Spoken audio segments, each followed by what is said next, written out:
ደደሽን ነገር ያፌትን ልታገቢው የወሰንሽበት ውሳኔ ወይንም ደግሞ በምን ቢያስገድድሽ ነው? ምንስ አይነት ነገር ሊይዝሽ ነው እሱን ልታገቢ የወሰንሽው? እንዲያ የምትወጂውን የምታፈቅሪውን ናታንን ትተሽ እንዴት ነው ያፌትን የምታገቢው? እባክሽን ንገሪኝ ብላት ነበር ማለት ነው። እሱን ደግሞ አልነገራቻትም። ምክንያቱም ፖሊስ ስለሆነች እንግዲህ እሱን ከተናገረች ማለት ናታን እንደገና እስር ቤት ገባ ማለት ነው። ሰላም ጤና ይስጥልኝ የቻናሌ ቤተሰቦቼ በያላችሁበት ሰላማችሁ ይብዛልኝ። ዛሬ እንግዲህ ስለተወዳጁ ስለ ሐረግ ድራማ ነው የመጡት። ሐረግ ድራማ በጣም ይዘገያሉ አይለቁም፣ ግን ደግሞ በጥራት ማቅረብ ስለምንፈልግ ነው በጣም የምንዘገየው በማለት በተደጋጋሚ ሀሳባቸውን ገልጸዋል ማለት ነው። እንግዲህ በስተመጨረሻም ማለት ነው ኤፉዬና ኤፉዬና ናታን አብረው አድረዋል ማለት ነው። ይህንን ደግሞ ያደረገችው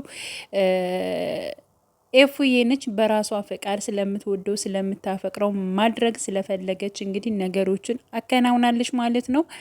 ስለዚህ እስከዛሬ ሲደረግባት የነበረውም እንዲሁም ደግሞ ያፌት ይዞ ከሴቶች ጋር ያው እንዳያችሁት ማለት ነው ለራሱ ስለሚፈልጋት ለራሱ ማድረግ ስለሚፈልግ በዚያን ጊዜ በያዛት ወይንም ደግሞ እሷን ባፈናት ሰዓት ከሴቶቹ ጋር እንድትደባለቅና ያልሆነ ስራዎችን ልክ እሱ የሚሰራቸውን ነገሮችን እንድሰራ ነበር ያደረጋት። እሱም ያ እንደደረሰባትና እንደሰራች አድርጎ እንትን የሚላት ማደንዘዣ እያስወጋ ነበረ ማለት ነውና የሚደረግባት ነገር ያሉትን ነገሮችን እንዴት እንደሆነ እንትን አትልም አታስታውስም ማለት ነው። ስለዚህ ምንም እንዳልደረሰባትና ከዛ ሁሉ ሴቶች መርጠ ፈጣሪ እኔን ስለጠበከኝ ምንም ስላላደረከኝ እጅግ በጣም አመሰግናለሁ በማለት እንግዲህ ፈጣሪዋን አመስግናለች ማለት ነው። ምክንያቱም ከምትወደው ከምታፈቅረው ከናታን ጋር ያው አድራ ስላየች ማለት ነው።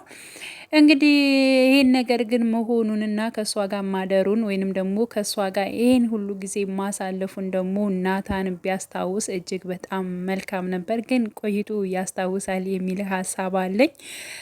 ግን ደግሞ አብረው እንዳላደረች እና ሳሎን እንዳደረች አድርጋ ነው የነገረችው። ምክንያቱም እኔ ካንተ ጋር ምንም አይነት በነገር ባላደርግም ብተኛም ሌላ ጓደኛ ስላየ አይሆንም በማለት መልሳለታለች ማለት ነው። ሲቀጥል እንግዲህ ሄዋን ደግሞ ያፌት ጋር ደውላ በጣም እንደምትወደው እንደምታፈቅረው ነግረዋለች። ምክንያቱም በባለፈው ተነጋግረን እንዴት ነው አንተ አሁን ላይ ሌላ ሰው የምታገባ በማለት ልክ ያፈቀረችው በማስመሰል ስታወራ ነበር።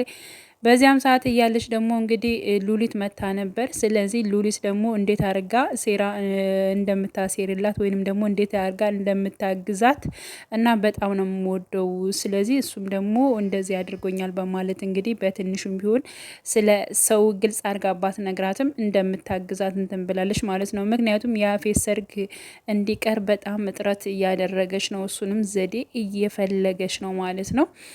እና ያው ሄዋን ይህን ነገር ሁሉ ይሳካለታል ወይንም ደግሞ ኤፉዬ ባላወቀችው ምክንያት እንዲሁም ደግሞ ያፌት ባላወቀው ምክንያት እንዲሁም እነ ናታን በሙሉ ባላወቁት ነገር የኤፍራታ ሰርግ ይቋረጣል ወይንም ደግሞ ላይጋቡ ይችላል። ነገሮችን ሴራዎችን በሙሉ እሷ ልታፈርስ ትችላለች ማለት ነው። ናታን ደግሞ ለጊዜው ቢያዝን ለጊዜው ደግሞ እጅግ በጣም ቢበሳጭ ወይንም ደግሞ ልቡ ቢሰበርም በመጨረሻም ለሷ ብላ ይሄን ሁሉ ነገር ስላደረገችው ከገባው ደግሞ እጅግ በጣም ወደ ራሱ ይመለሳል ብዬ አስባለሁኝ። በዚህ ሰዓት እጽ ደግሞ በጣም ተነስታባታለች አሁን ላይ ከኤፉ ጋር ማለት ነው። ከኤፉ ጎን ብትሆን እጅግ በጣም ጥሩ ነበር፣ ግን ደግሞ በጣም እየጎዳችው እንዲሁም ደግሞ በቃ ለራሷ ጥቅም ብቻ መስላ እየቀረበች ነው የመሰለቻት ኤፍራታ ናታንን ማለት ነው። ግን ደግሞ ስለሱ ጉዳይና ስለ ናታን ብላ ይህ ሁሉ ስቃይ እንደምትቀበል አላወቀችም። እሷም ደግሞ አንድ ቀን ሲገባት ነገሮቹ ይቀየራሉ።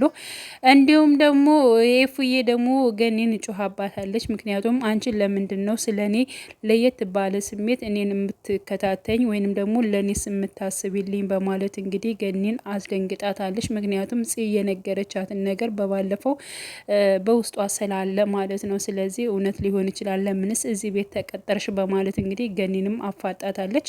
እና እነዚህ ነገሮች በጣም እንትን እያሉ ስለሆነ ኤፍራታ ነገሮቹ ሲደራረብባት ስትጨናነቅ ራሱ የምትናገራቸው ቃላቶች ራሱ በጣም ከበድ እያሉ መጥተዋል ማለት ነው። እና ገኒም አሁን ላይ ግራ ገብቷት ነው ያለችው ማለት ነው። ቤት ውስጥ ምን እንደተደረገ እንኳን ግራ እየገባት ነው። ምክንያቱም ምንም የገባት ነገር እስከሌለ ድረስ ማለት ነው።